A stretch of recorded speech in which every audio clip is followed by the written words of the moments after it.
Hello friends, आप देख रहे हैं टेक्निकल हिंदी गुरुजी। फ्रेंड्स, आज की इस वीडियो में मैं आपको बताने वाला हूं कि नीट 2023 के एप्लीकेशन फॉर्म अभी प्रेजेंट टाइम में वेबसाइट पर लिंक जो है रीओपन कर दी गई है, लेकिन करेक्शन विंडो जो थी वो डीएक्टिवेट हो चुकी है। अभी करेक्शन विंडो भी ओपन हुई थी, लेकिन उसके बाद कुछ बच्चे मेरे को मैसेज कर रहे हैं कि सर, हमारा एप्लीकेशन फॉर्म किस किस कारण से और किस रीजन से रिजेक्ट हो सकता है। क्योंकि बहुत से ऐसे बच्चे हैं जिन्होंने करेक्शन के बाद भी अभी भी गलती कर दी है एप्लीकेशन फॉर्म में।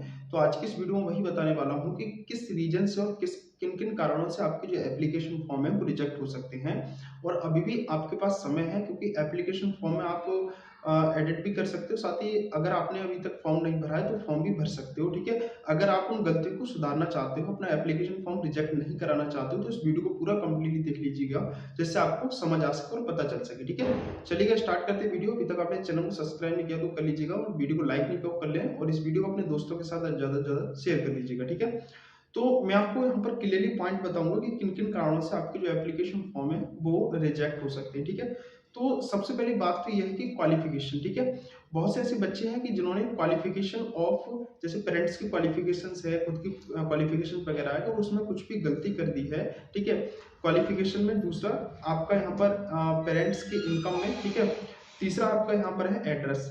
क्या आपने इन गलतियों को किया है तो क्या आपका एप्लीकेशन फॉर्म आ सकता है या फिर रिजेक्ट हो सकता है। मैं आपको क्लियरली बता दूं कि आपका जो एडमिट कार्ड है वो क्लियरली आएगा, ठीक है। इसमें कोई इशू की बात नहीं है। ऐसा नहीं कि अगर आपने क्वालिफिकेशन, इनकम या एड्रेस में कोई मिस्टेक कर दी है तो आपका एडमिट कार्ड नहीं आएगा। आपका एडमिट कार्ड आएगा, आप एग्जाम भी दे सकते हो। लेकिन आपने यहाँ पर जो गलती की है, काउंसलिंग और एडमिशन के टाइम आपको एफिडेविट बनवाना पड़ेगा। उस एफिडेविट में आपको ये मेंशन कराना होगा कि बाई मिस्टेक मेरे एप्लीकेशन फॉर्म में ये मिस्टेक हो गई थी, और अब मैं इसको सुधार करना चाहता हूँ, और मेरी जो एक्चुअल डिटेल है वो ये डिटेल है सही सही। तो आपको बाद में एक एफिडेविट बनवाना पड़ेगा, ठीक है। तो ये तो रही हमारी एक नॉर्मल। दूसरा यहाँ पर मैं बात करता हूँ कि आपने अगर अपने फोटो वगैरह में दिक्कत गलती कर दी है तो क्या होगा, ठीक है। जैसे मान लीजिएगा किसी बच्चे का फोटो है, ठीक है। तो फोटो में अगर उसने मिस्टेक कर दी है तो क्या उसको करना पड़ेगा। बहुत से ऐसे बच्चे हैं जो बोल रहे थे कि सर, हमने अपने फोटो में नीचे आपको नेम और डेट लिखना होता है ना फोटो में, तो वो हमने नहीं लिखा है, तो क्या हमारा एप्लीकेशन फॉर्म रिजेक्ट होगा। बिल्कुल भी रिजेक्ट नहीं होगा। आपका कोई भी इश्यू की बात नहीं है। आपका जो एडमिट कार्ड है वो आएगा और आप एग्जाम भी देने चाहिए, ठीक है। तीसरा यहाँ पर ये है कि सर, हमारे बैकग्राउंड में इशू, क्योंकि ये बोला है कि बैकग्राउंड ज़्यादा कलरफुल नहीं होना चाहिए, ठीक है। ज़्यादा लाइटली नहीं होना चाहिए, एकदम सिंपल बैकग्राउंड होना चाहिए।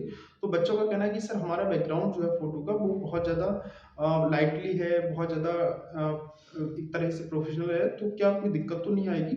तो बैकग्राउंड से भी आपको कोई दिक्कत यहाँ पर नहीं आने वाली है। आप एग्जाम देने जाओगे, कोई टेंशन की बात नहीं है, ठीक है। तीसरी दिक्कत ये है, बच्चों का कहना है कि सर, हम जब फोटो अपलोड किया है तो किसी दूसरे का फोटो अपलोड कर दिया है, किसी अदर पर्सन का फोटो हमने अपलोड कर दिया है। मतलब हमारा एक तरह से कह सकते हैं कि आपने रॉन्ग फोटो किसी दूसरे का, फॉर्म मेरा है, फॉर्म मैं भर रहा हूँ, मेरा फॉर्म है, किसी दूसरे बंदे का आपने अपलोड कर दिया है। तो ऐसी गलती में आपका जो एडमिट कार्ड है वो आने की पॉसिबिलिटी नहीं होगी, ठीक है।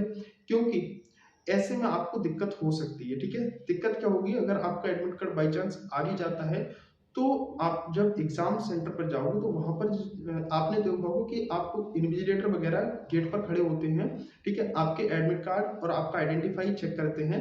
जो आपने एप्लीकेशन फॉर्म में फोटो लगाया होता है वही आपके एडमिट कार्ड पर आता है, और वो एडमिट कार्ड का फोटो और आपकी फेस से मैच करेंगे। क्या जो बंदा वही है जो इस एडमिट कार्ड में फोटो लगाए।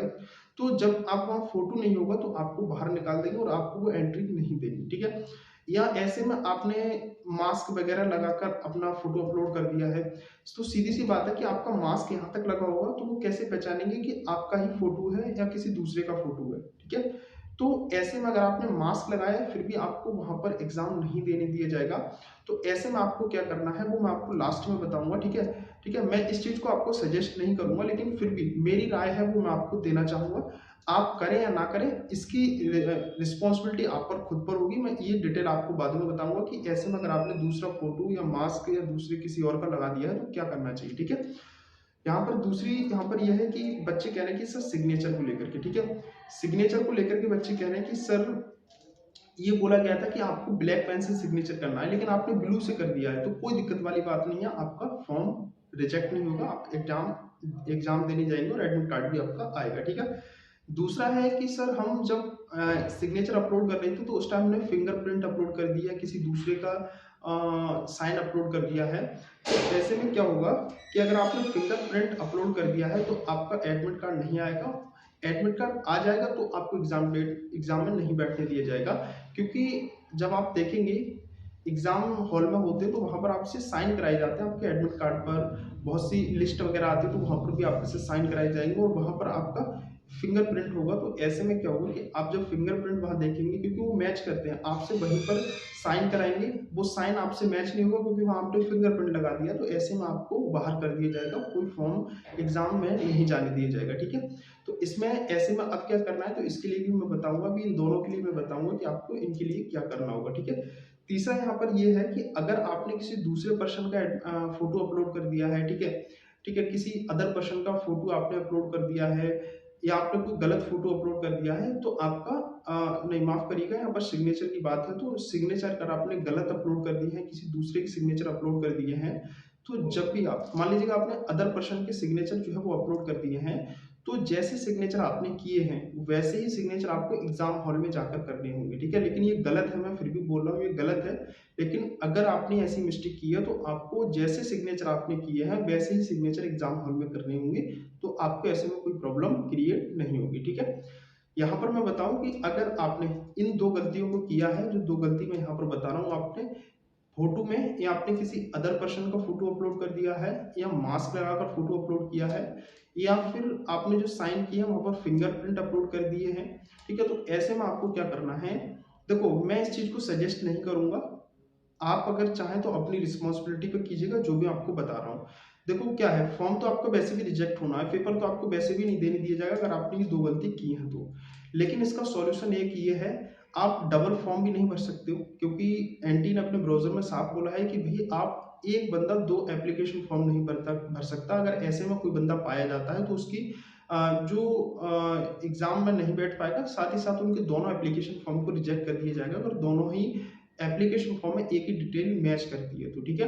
तो ये गलत है, आपको दोनों फॉर्म नहीं भरने हैं। लेकिन फिर भी अगर आपने ये गलती की है तो आप ऐसा कर सकते हो कि एप्लीकेशन फॉर्म में आपको एक तो न्यू मोबाइल नंबर लेना है, ठीक है। मतलब अभी एप्लीकेशन फॉर्म भरे जा रहे हैं तो दोबारा से आप भर सकते हो। न्यू जीमेल आईडी लेनी है, ठीक है, न्यू मोबाइल नंबर और न्यू जीमेल लेनी है। साथ ही यहाँ पर आपको जो आपकी पेरेंट्स की डिटेल है, लाइक जिस तरह से आपका मदर नेम हो गया, फादर नेम हो गया, तो वहाँ पर जो सरनेम वगैरह है उनको थोड़ा सा चेंज कर दो। नाम से ही लिखना है लेकिन सरनेम वगैरह चेंज कर देना, जिससे आपका दूसरा एप्लीकेशन जो भरे तो वो रिजेक्ट ना हो, ठीक है। उसके बाद क्या करना है कि आप जब गलत इसको करोगे तो एग्जाम में तो जाने दिए जाएंगे, लेकिन जब आप काउंसलिंग के लिए जाओगे तो वहाँ एफिडेविट लगाकर आप उसको सही करवा सकते हो बाद में, ठीक है। लेकिन फिर भी ये गलत है, मैं आपको इसके लिए सजेस्ट नहीं करूंगा, लेकिन एक सॉल्यूशन है, एक रास्ता है जो मैं आपको दे रहा हूँ। अगर आपकी इच्छा है तो अपनी रिस्पॉन्सिबिलिटी पर आप ये एप्लीकेशन फॉर्म भरिएगा, बाद में कोई नहीं कहेगा कि सर आपने ये चीज को बोला था, ठीक है। तीसरा यहाँ पर यह है कि ऐसे सभी कैंडिडेट, यहाँ पर मैं आपको बता दूं, ऐसे सभी कैंडिडेट जिन्होंने यहाँ पर जो है फिंगरप्रिंट की बात अगर मैं करता हूँ तो फिंगरप्रिंट के लिए क्या होगा, ऐसे सभी कैंडिडेट जिन्होंने फिंगरप्रिंट किसी दूसरे का अपलोड कर दिया है, ठीक है, या आपने आपको 10 उंगलियों के फिंगरप्रिंट लगाने होते हैं तो 10 उंगलियों की जगह आपने एक ही हाथ के फिंगरप्रिंट लगा दिए हैं, कोई दिक्कत वाली बात नहीं, केवल अंगूठे वाले लगा दिए हैं तो भी कोई दिक्कत वाली बात नहीं होगी, ठीक है। लेकिन अगर उसकी जगह आपने सिग्नेचर या फोटो अपलोड कर दिया, फिंगरप्रिंट या सिग्नेचर की जगह फिंगरप्रिंट की जगह सिग्नेचर या फोटो वगैरह अपलोड कर दिए हैं, ठीक है, या फिंगरप्रिंट अपलोड नहीं किया, तो आपका ऐसे में एप्लीकेशन फॉर्म रिजेक्ट हो सकता है। इसके लिए मैंने आपको एक सॉल्यूशन ये दे दिया है, इस सॉल्यूशन से आप अपने एप्लीकेशन फॉर्म को यहाँ पर जो है भर सकते हो, लेकिन अभी भरा जा रहा है। जो एप्लीकेशन इस गलती से भर रहे हैं वो अपनी रिस्पॉन्सिबिलिटी पर एप्लीकेशन फॉर्म को भरेंगे। मैं इसके लिए किसी बच्चे को सजेस्ट नहीं करूंगा, लेकिन हाँ ये है कि एक सॉल्यूशन है जिससे आप एप्लीकेशन फॉर्म भर के अपना सही कर सकते हो, ठीक है। बाकी जो जो अपडेट रहेंगे मैं इन्फॉर्म करता रहूंगा, चैनल को सब्सक्राइब करके रखिएगा।